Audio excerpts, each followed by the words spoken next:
Alright folks, welcome back. I'm Adrian Sanders again for Sanders Games, bringing you another weekly recap of what I've been working on for the past week. So here we go. This first game is called End-to-End Maze. So this is a building upon what I already made previously with End-to-End. You shall see. Now we have a maze with it. This is going to be a shout out to one of the examples from Chris DeLeon on his Georgia Tech site. This is how I got the maze to work. So using a ball was easier than using a rectangle first off, and it has a world map grid over here. Every one is a wall, every zero is an open space. So if I run this and I start the game, well, what's going to happen now is that if the ball runs into a wall, it's just going to say, well, just put it back to where it was, aka don't let it pass the wall. You cannot pass walls, that's illegal. So the same objective is here, make it to the other side. Nothing too fancy. I have the counter again telling you how long it's taken you to get to the other side. And then once you get there, it doesn't let you move because I want you to go back to the menu screen. And there we have it. Alright, this next game is called Shoot Up. Very descriptive game names. Okay, so all I want us to do is have a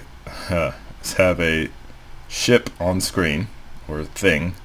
I recreated the R-Wing from Star Fox in Photoshop, very detailed, awesome.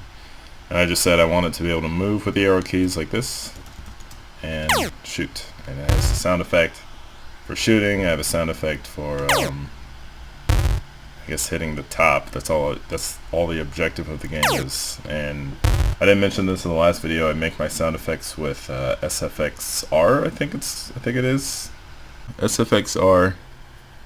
This is something free. I found this when I was trying to do Flash games, but it comes with some pre-built things you can randomize, and I just pretty much found a sound I want to use, and I just threw it in there. Very simple. Same simple objective. I just have the user shoot the top 5 times, and when that happens, they win.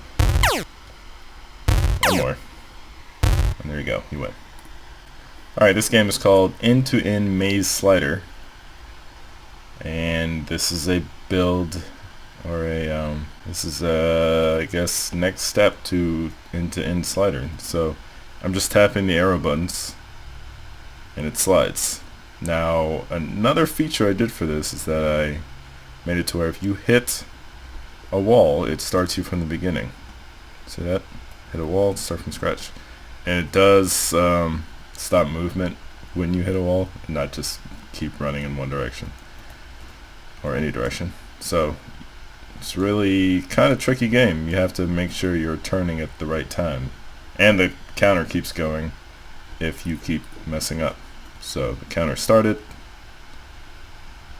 I can navigate this. Oh, I hit it and the counter's still going. So this is a pretty cool idea, I think, because this is adds a slight level of difficulty, just the sliding part and the timer part, and starting from the beginning. Alright, this one is called Shoot Up Boom. Shoot Up Boom. There we go. So now, same thing as the Shoot Up game I had, I also drew this other TIE fighter in Photoshop. Made it very small, very awesome. And now, if you hit the TIE fighter, boom, you get a point. Or not a point, it's just you've hit it a certain time. So the objective of this is try to hit it 5 times. Every time you hit it, it receives a random location somewhere in the screen, and not anywhere, at the same level as the player, but it'll get it moved to a random location every time you hit it.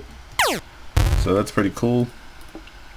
And you can kind of see where I'm going with this, as far as eventually I want to have enemies move, create them off screen and have them fall, and it can lead to bigger and better things. Alright folks, the last one. This is called Point Shoot and Boom, and this is a building on the rotational thing I did before. So I have a rotating gun, if that's what you want to call it, and now bullets will come out of the end of the gun. So they start at the X and Y of this little, is actually an image I made, it's not a rectangular thing.